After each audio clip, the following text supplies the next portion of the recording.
ترسناکترین منطقه جهان هستی کجاست؟ حدود 700 میلیون سال نوری دورتر از سیاره زمین در مجاورت اسطورات فلکی بوتس یک منطقه قرار داره به قطر 330 میلیون سال نوری که حداقل انتظار میره توش 2000 کهکشان باشه، ولی فقط 60 تا کهکشان توش حضور داره و بخش عظیمی از این منطقه خالیه و هیچی توش نیست.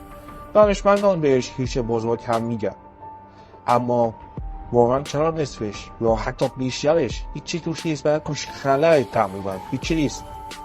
خب یه فرضیه هست.